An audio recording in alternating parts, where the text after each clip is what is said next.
Part 1 of Henry Jekyll's full statement of the case.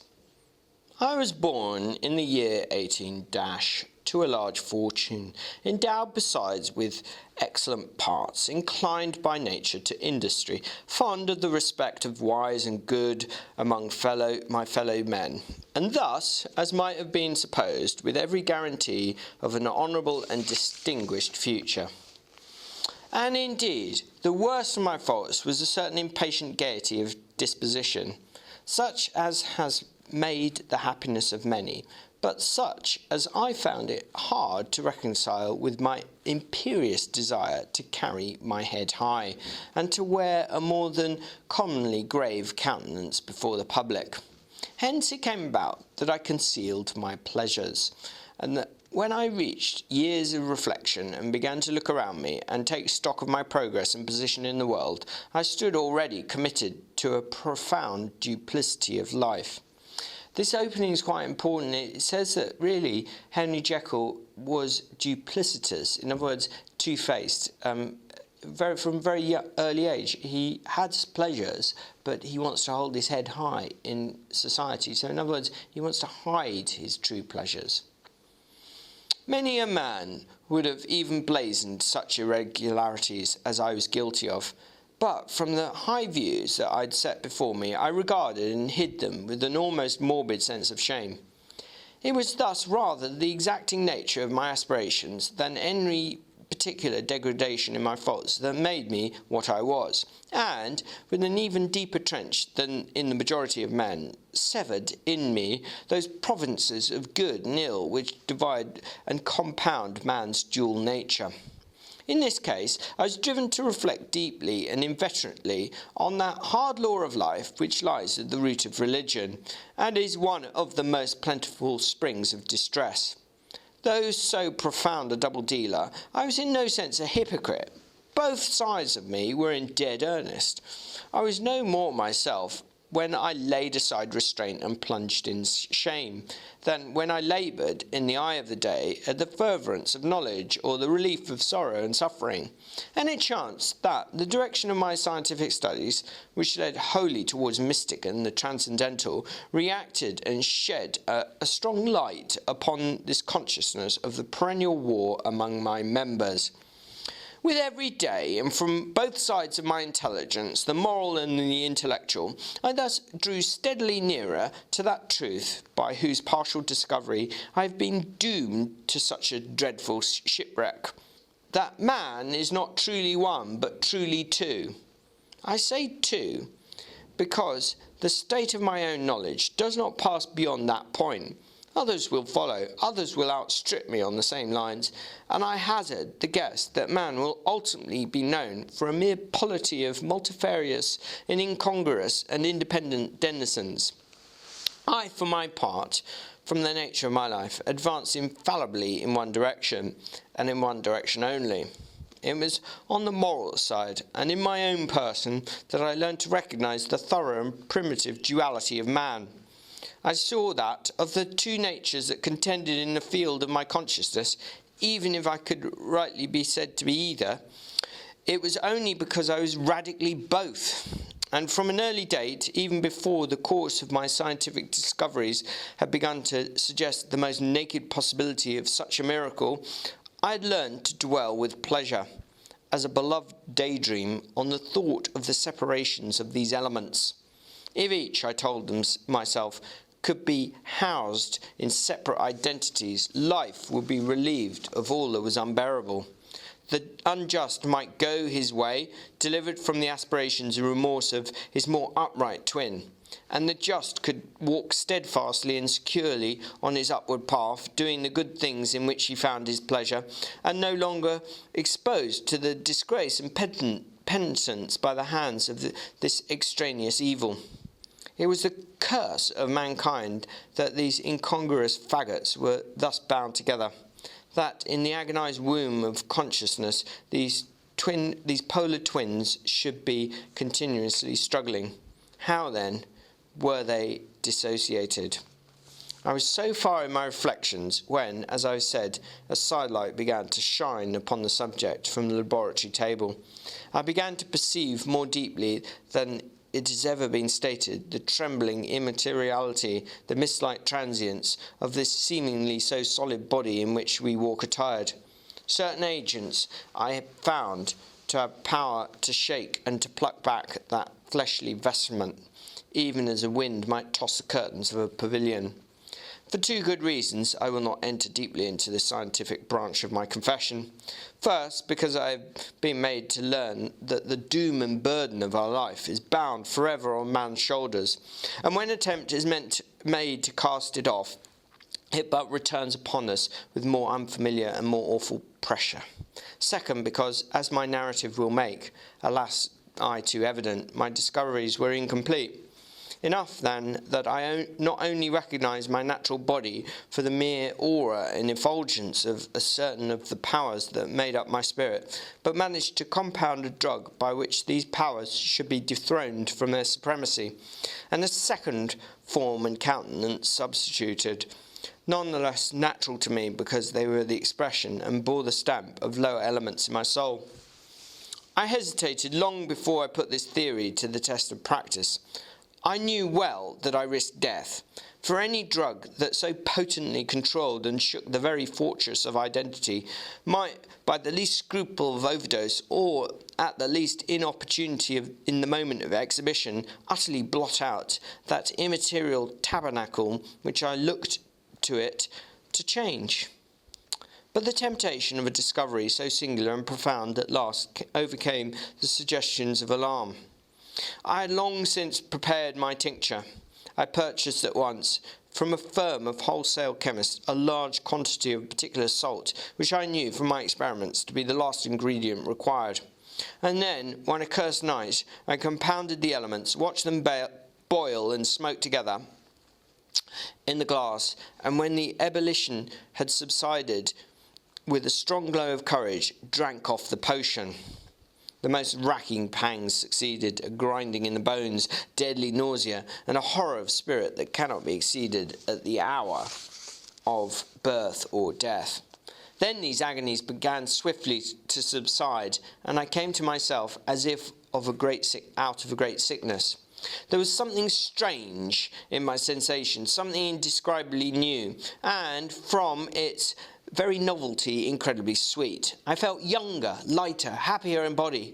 Within, I was conscious of a heady recklessness, a current of disordered sensual images running like a mill race in my fancy, a solution of the bonds of obligation, an unknown but not an innocent freedom of the soul.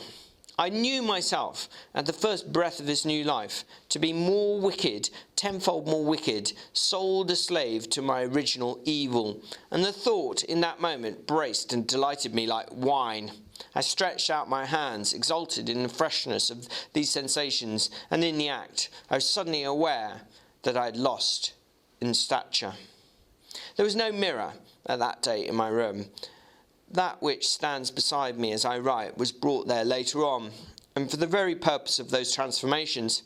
That night, however, was far gone into the morning. The morning, black as it was nearly ripe for the conception of the day. The inmates of my house were locked in the most rigorous hours of slumber, and I determined, flushed as I was with hope and triumph, to venture in my new shape as far as to my bedroom. I crossed the yard, wherein the constellations looked down upon me.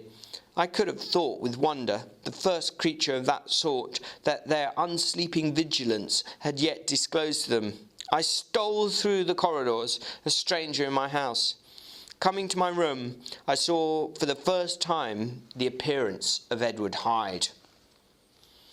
I must here speak by theory alone, saying not that which I know, but that which I suppose to be most probable. The evil side of my nature, to which I had now transferred the stamping efficacy, was less robust and less developed than the good which I had just deposed. Again, in the course of life, which had been, after all, 9/10 of a life of effort, virtue, and control, it had been much less exercised and much less exhausted. And hence, as I think, it came about that Edward Hyde was so much smaller, slighter, and younger than Henry Jekyll. Even as good shone upon the countenance of the one, evil was written broadly and plainly in the face of the other. Evil, besides, which I must still believe to be the lethal side of man, had left on that body an imprint of deformity and decay. And yet, when I looked upon that ugly idol in the glass, I was conscious of no repugnance, rather of a leap of welcome. This too was myself. It seemed natural and human. In my eyes it bore a livelier image of a spirit. It seemed more express and single than the imperfect and divided countenance I had hitherto accustomed to call mine. And it is so far as doubtless right. I have observed that when I wore the semblance of Edward Hyde, none could come near to me at first without a visible misgiving of the flesh. This, as I take it, was because all human beings, as we meet them, are commingled out of good and evil, and Edward Hyde, alone in the ranks of mankind, was pure evil. I lingered but a moment in the mirror, and the second and conclusive experiment had yet to be attempted.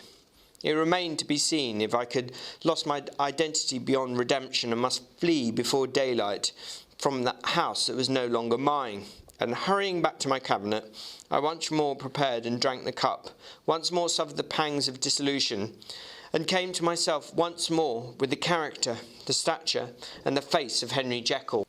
That night I had come to the fatal crossroads. Had I approached my discovery in a more noble spirit, had I risked the experiment while under the empire of a generous or pious aspirations, all must have been otherwise, and from these agonies of death and birth I had come forth an angel instead of a fiend. The drug had no discriminating action. It was neither diabolical nor divine. It shook but the doors of the prison house of my disposition, and like the captives of Philippi, that which stood within ran forth.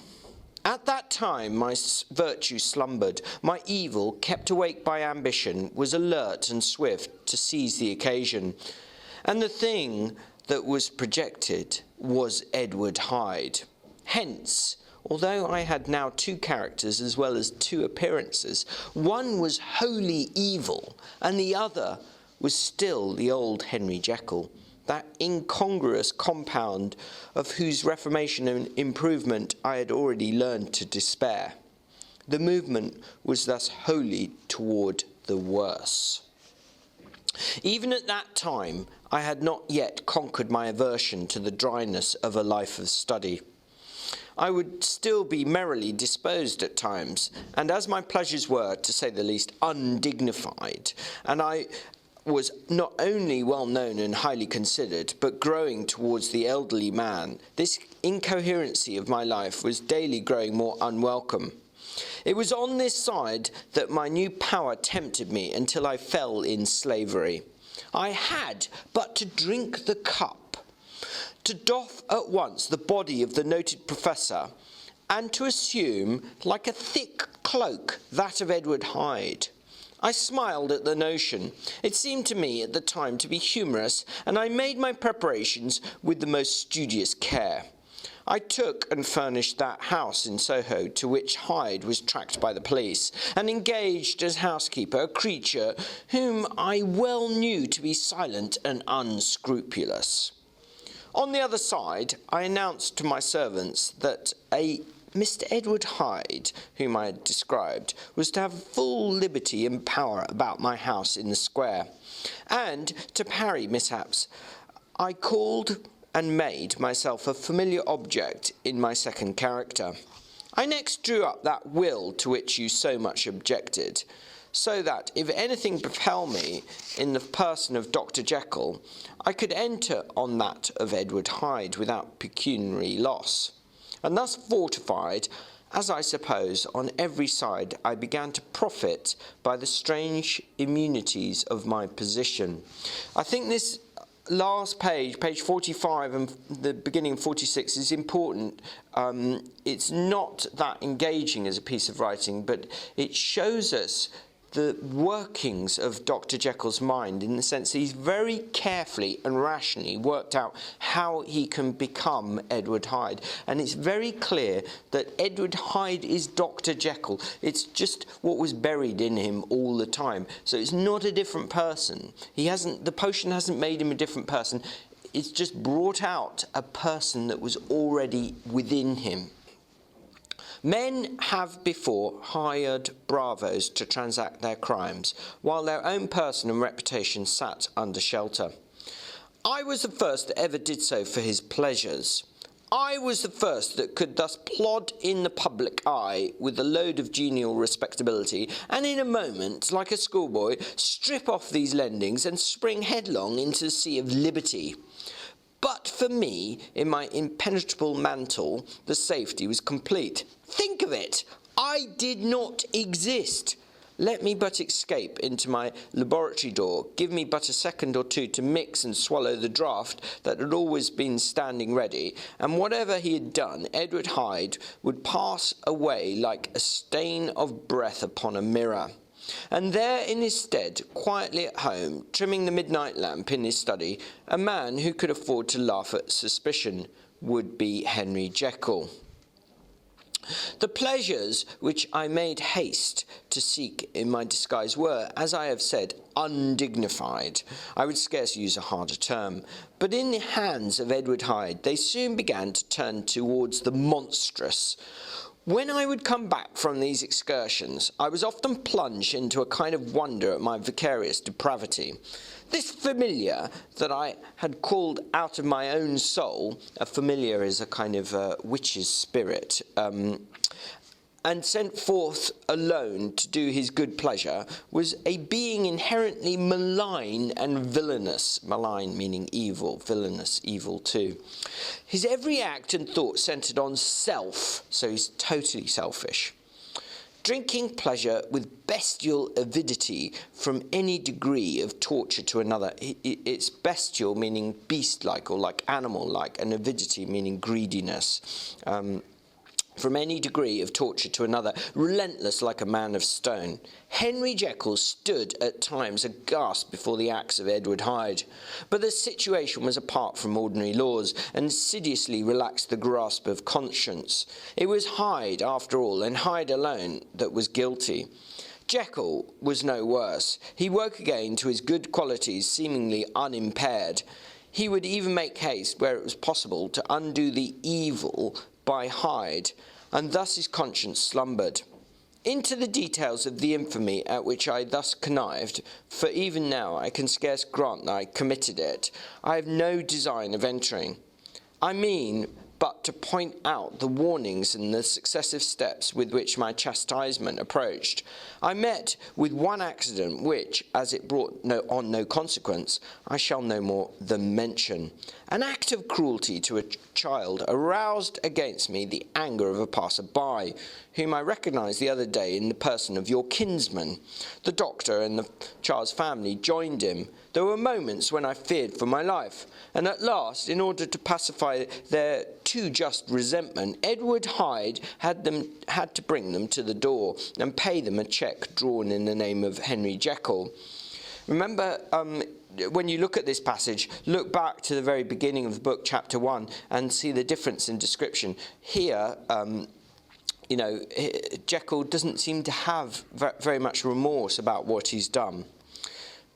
But this danger was easily eliminated for the future by opening an account at another bank in the name of Edward Hyde himself.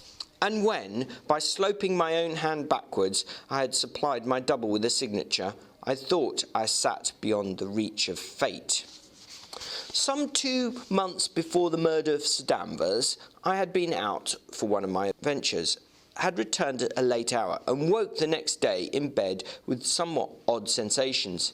It was in vain I looked about me. In vain I saw the decent furniture and tall proportions of my room in the square. In vain that I recognised the pattern of the bed curtains and the design of the mahogany frame. Something still kept insisting that I was not where I was, that I had not wakened where I seemed to be. but in the little room in Soho where I was accustomed to sleep in the body of Edward Hyde. I smiled to myself and, in my psychological way, began lazily to inquire into the elements of his illusion, occasionally, even as I did so, dropping back into a comfortable morning doze. I was still so engaged when, in one of my more wakeful moments, my eye fell upon my hand. Now, the hand of Henry Jekyll, as you have often remarked, was professional in shape and size. It was large, firm, white, and comely. But the hand which I now saw clearly enough in the yellow light of the mid-London morning, lying half shut on the bedclothes, was lean, corded, knuckly, of dusky pallor, and thickly shaded with a swart growth of hair. It was the hand of Edward Hyde. I must have stared upon it for near half a minute, sunk as I was in the mere stupidity of wonder, before terror woke up in my breast, as sudden and as startling as the crash of cymbals, and bounding from my bed, I rushed to the mirror. At the sight that met my eyes, my blood was changed into something exquisitely thin and icy. Yes, I had gone to bed Henry Jekyll. I had awakened Edward Hyde. How was this to be explained? I asked myself, and then, with another bound of terror, how was it to be remedied? It was well on in the morning. The servants were up. All my drugs were in the cabinet. A long journey down 2 pairs of stairs, through the back passage, across the open court, and through the anatomical theatre, from where I was then standing horror-struck. It might indeed be possible to cover my face, but of what use was that when I was unable to conceal the alteration in my stature? And then, with an overpowering sweetness of relief, it came back upon my mind that the servants were already used to coming and going of my second self. I had soon dressed, as well as I was able, in the clothes of my own size, had soon passed through the house, where Bradshaw stared and drew back at seeing Mr. Hyde at such an hour in such an array, and 10 minutes later Dr. Jekyll had returned to his own shape and was sitting down with a darkened brow to make feint of breakfasting. Small indeed was my appetite. This inexplicable incident, this reversal of my previous experience, seemed, like the Babylonian finger on the wall, to be spelling out the letters of my judgment, and I began to reflect more seriously than ever before on the issues and possibilities of my double existence. That part of me which I had power of projecting had lately been much exercised and nourished. It seemed to me of late as though the body of Edward Hyde had grown in stature, as though, when I wore that form, I were conscious of a more generous tide of blood, and I began to spy a danger that, if this were much prolonged, the balance of my nature might be permanently overthrown, the power of voluntary change be forfeited, and the character of Edward Hyde become irrevocably mine. The power of the drug had not always been equally displayed. Once, very early in my career, it had totally failed me. Since then, I had been obliged on more than one occasion to double, and once, with the infinite risk of death, to treble the amount. And these rare uncertainties had cast hitherto the sole shadow on my contentment. So notice how he's totally content and happy until he's been turned back into Edward Hyde in an involuntary way. In other words, he didn't want to be turned into Edward Hyde. He just woke up one morning and saw he had his hand, and then he sees that he's got his face in the mirror, and then he realises he can sneak to his laboratory and change back to Jekyll. This is the only shadow of contentment, despite the fact that we've learned that he's done some terrible things and trampled on a child. He doesn't seem bothered. So this is Jekyll speaking here, isn't it? So in other words, Jekyll, for all his appearance of being good, for all of his, he does charitable acts and stuff, he's not, is he? This is Jekyll. This isn't Hyde speaking in a certain level.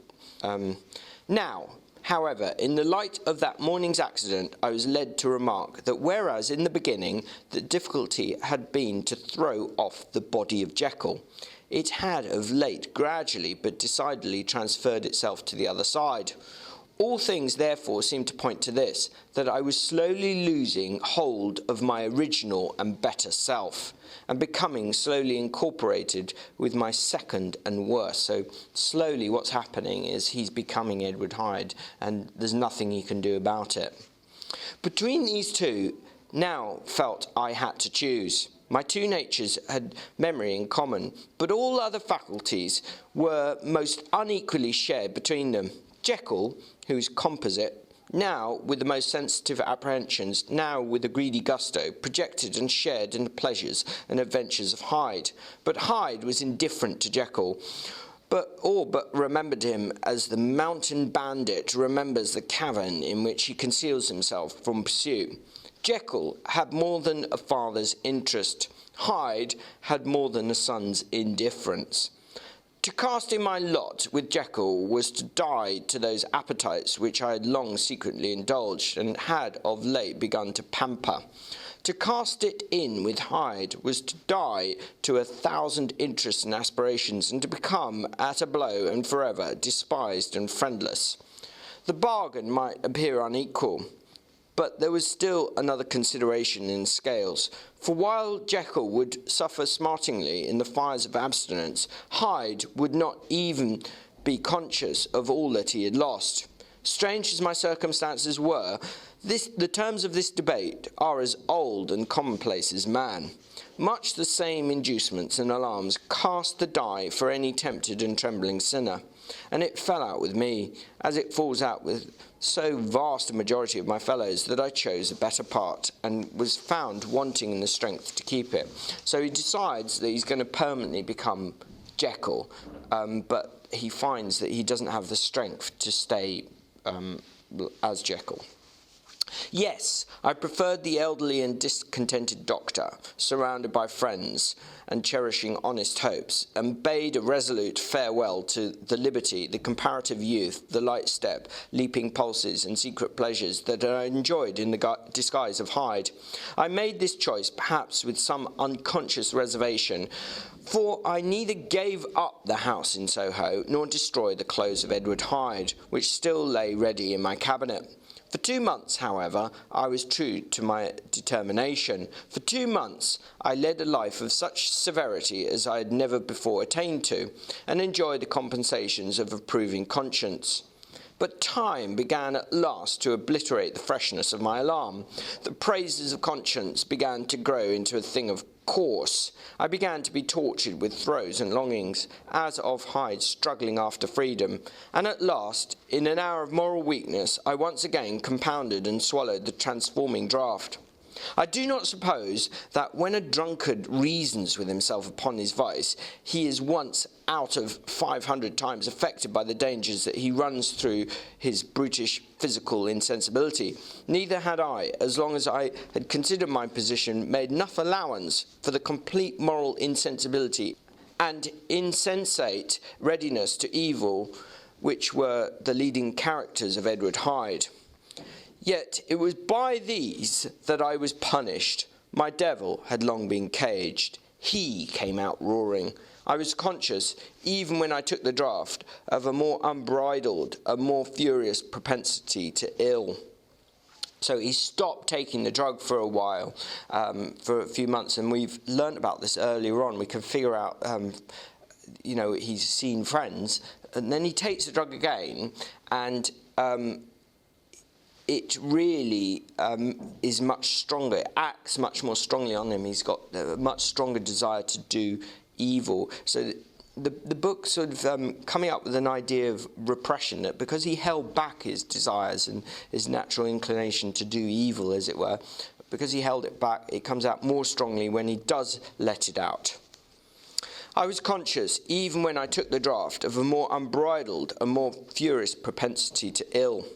It must have been this, I suppose, that stirred in my soul that tempest of impatience with which I listened to the civilities of my unhappy victim. I declare at least, before God, no man morally sane could have been guilty of that crime upon so pitiful a provocation, and that I struck in no more reasonable spirit than that in which a sick child may break a plaything. but I had voluntarily stripped myself of all those balancing instincts by which even the worst of us continues to walk with some degree of steadiness among temptations, and in my case, to be tempted, however slightly, was to fall. Instantly, the spirit of hell awoke in me and raged. With a transport of glee, I mauled the unresisting body, tasting delight in every blow, and it was not until weariness had begun to succeed that I was suddenly, in the top fit of my delirium, struck through the heart by a cold thrill of terror. A mist dispersed. I saw my life to be forfeit, and fled from the scene of these excesses, at once glorying and trembling, my lust of evil gratified and stimulated, my love of life screwed to the topmost peg. I ran to the house in Soho, and to make assurance doubly sure, destroyed my papers. Thence I set out through the lamplit streets, in the same divided ecstasy of mind, gloating on my crime, light-heartedly devising others in the future, and yet still hastening and still hearkening in my wake for the steps of the avenger. Hyde had a song upon his lips as he compounded the draught, and as he drank it, pledged the dead man.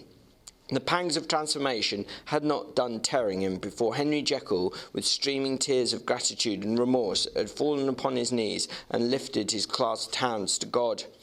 The veil of self-indulgence was rent from head to foot. I saw my life as a whole. I followed it up from the days of childhood, when I had walked with my father's hand, and through the self-denying toils of my professional life, to arrive again and again with the same sense of unreality at the damned horrors of the evening.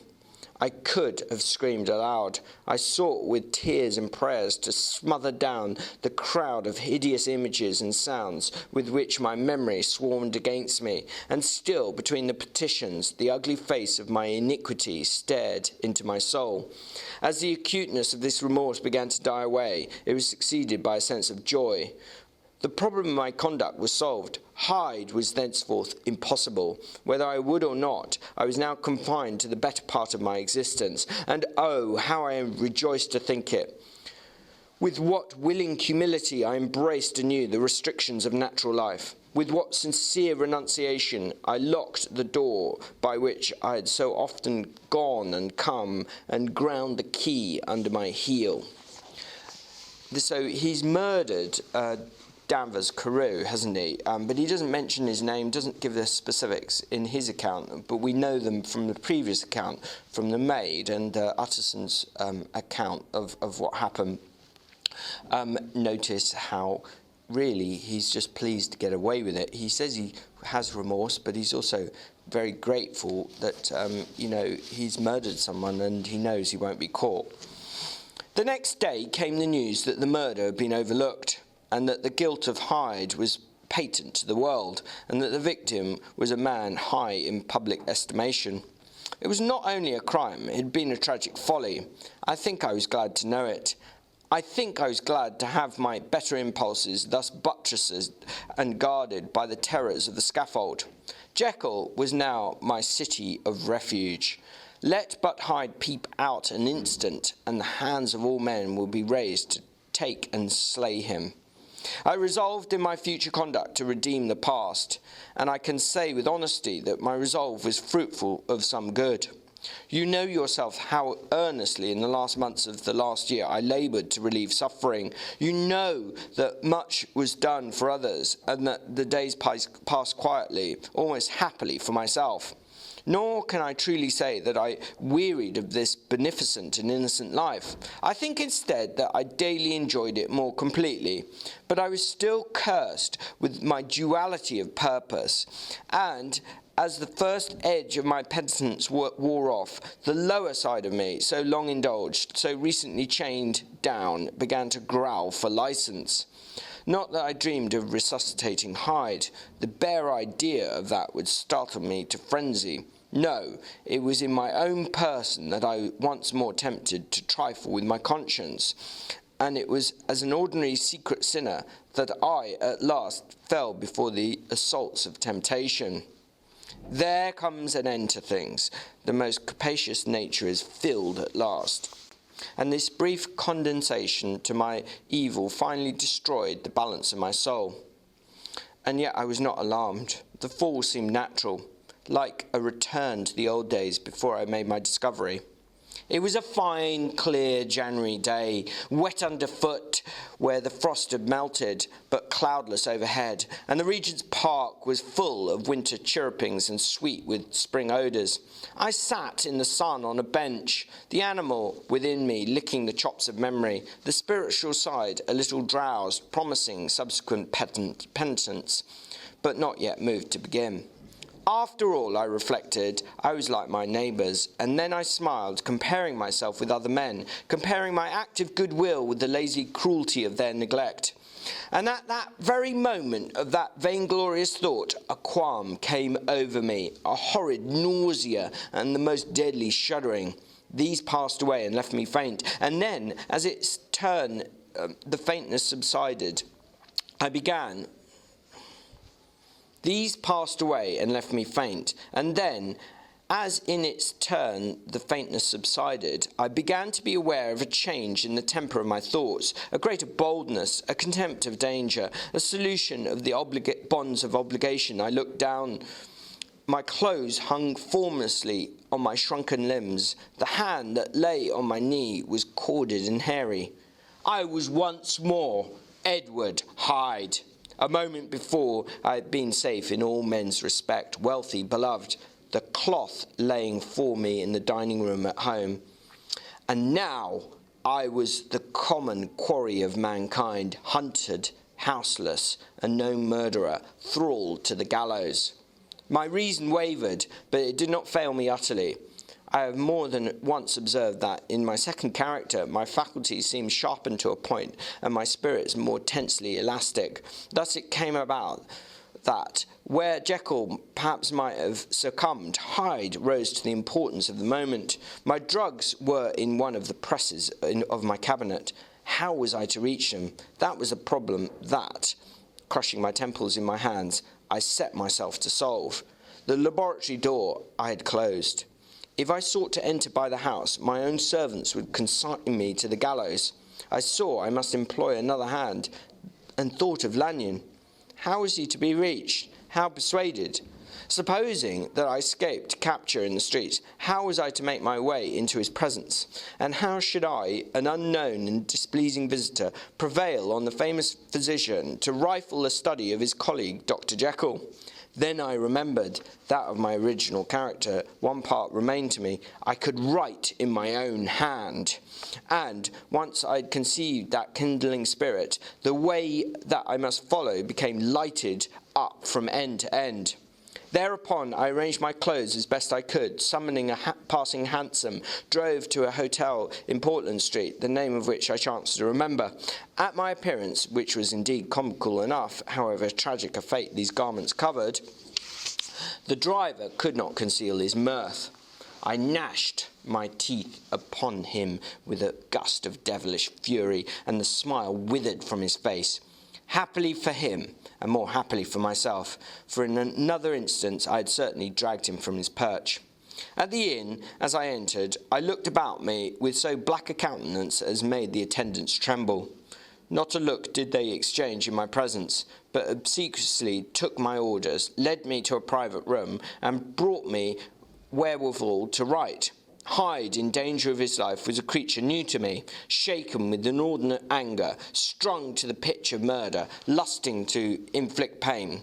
Yet the creature was astute, mastered his fury, with a great effort of will, composed his two important letters, one to Lanyon and one to Poole, and that he might receive actual evidence of these being posted, sent them out with directions that they should be registered.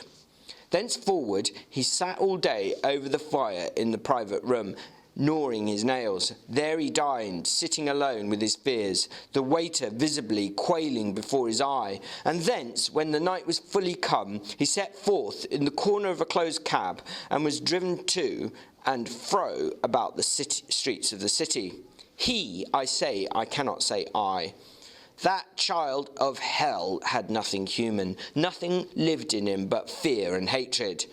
And when at last, thinking the driver had begun to grow suspicious, he discharged the cab and ventured on foot, attired in his misfitting clothes, an object marked observation into the midst of the nocturnal passengers, these two base passions raged in him like a tempest. He walked fast, hunted by his fears, chattering to himself, skulking through the less frequented thoroughfares, counting the minutes that still divided him from midnight. Once a woman spoke to him, offering, I think, a box of lights. He smote her in the face, and she fled. When I came to myself at Lanyon's, the horror of my old friend perhaps affected me somewhat. I do not know. It was at least but a drop in the sea to the abhorrence with which I look back upon these hours. A change had come over me. I was no longer fear of the gallows. It was the horror of being Hyde that racked me. I received Lanyon's condemnation partly in a dream. It was partly in a dream that I came to my own house and got into bed. I slept after the prostration of the night with stringent and profound slumber, which not even the nightmares that wrung me could avail to break.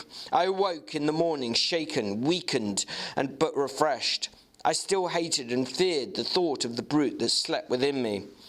And I had not, of course, forgotten the appalling dangers of the day before. But I was once more at home in my own house and close to my drugs. And my gratitude for my escape shone so strong in my soul that it almost rivaled the brightness of hope. I was stepping leisurely across the court after breakfast, drinking the chill of the air with pleasure, when I was seized again with those indescribable sensations that heralded the change. And I had but the time to gain the shelter of my cabinet before I was once again raging and freezing with the passions of Hyde. It took on this occasion a double dose to recall me to myself, and alas, 6 hours after, as I sat sadly looking in the fire, the pangs returned, and the drug had to be re-administered. In short, from that day forth, it seemed only by great effort, as of gymnastics, and only under the immediate stimulation of the drug, that I was able to wear the countenance of Jekyll. At all hours of the day and night, I would be taken with a premonitory shudder. Above all, if I slept or even dozed for a moment in my chair, it was always as Hyde that I awakened. Under the strain of his continually impending doom, and by the sleeplessness to which I now condemned myself, even beyond what I thought possible to man, I became in my own person a creature eaten up and empty by fever, languidly weak both in body and mind, and solely occupied by one thought, the horror of my other self.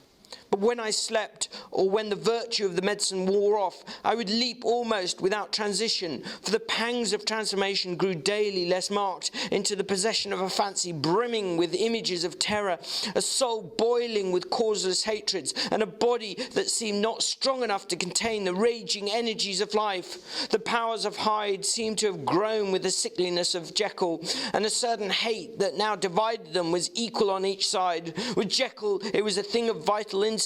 He'd now seen the full deformity of that creature that shared with him some of the phenomena of consciousness and was co-heir with him to death. And beyond these links of community, which in themselves made the most poignant part of his distress, he thought of Hyde, for all his energy of life, as something not only hellish but inorganic. This was the shocking thing, that the slime of the pit seemed to utter cries and voices, that the amorphous dust gesticulated and sinned, that what was dead and had no shape could usurp the offices of life. And this again, that insurgent horror was knit to him closer than a wife, closer than an eye, lay caged in his flesh, where he heard it mutter and felt it struggle to be born, and at every hour of weakness and in the confidence of slumber prevailed against him and deposed him out of life. The hatred of Hyde for Jekyll was of a different order. His terror of the gallows drove him continually to commit temporary suicide and to return his subordinate station of a part instead of a person. But he loathed the necessity, he loathed the despondency into which Jekyll had now fallen, and resented the dislike with which he himself regarded. Hence the ape-like tricks he would play me, scrawling in my own hand blasphemies on the pages of my books, burning the letters and destroying the portrait of my father. And indeed, had it not been for his fear of death, he would long ago have ruined himself in order to involve me in ruin. But his love of life is wonderful. I go further. I, who sicken and freeze at the mere thought of him, when I recall the abjection and passion of this attachment, when I know how he fears my power to cut him off by suicide, I find it in my heart to pity him. It is useless, and the time awfully fails me to prolong this description. No one has ever suffered such torments. Let that suffice. And yet, even to these, habit brought, no, not alleviation, but a certain callousness of soul, a certain acquiescence of despair, and my punishment might have gone on for years, but for the last calamity which has now fallen, and which has severed me from my own face and nature. My provision of the salt, which had never been renewed since the date of the first experiment, began to run low. I sent for a fresh supply, and mixed the draught. The ebullition followed, and the first change of colour. Not the second. I drank it, and it was without efficiency.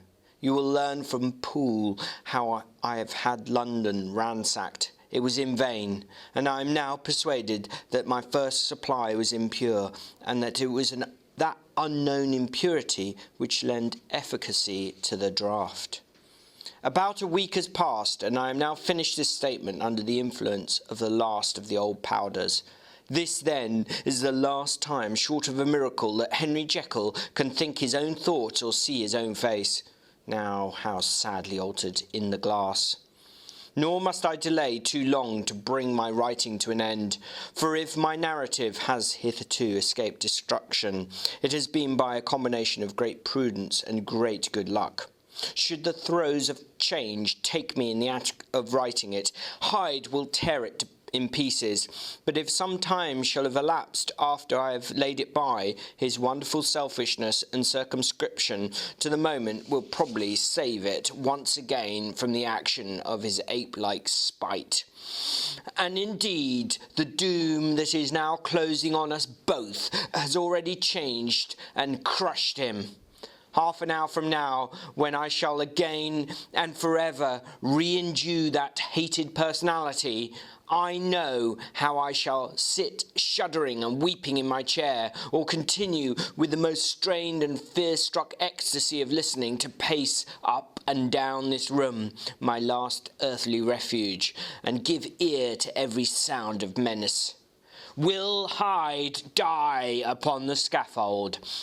Or will he find the courage to release himself at the last moment? God knows. I am careless. This is my true hour of death, and what is to follow concerns another man than myself. Here, then, as I lay down my pen and proceed to seal up my confession, I bring the life of that unhappy Henry Jekyll to an end.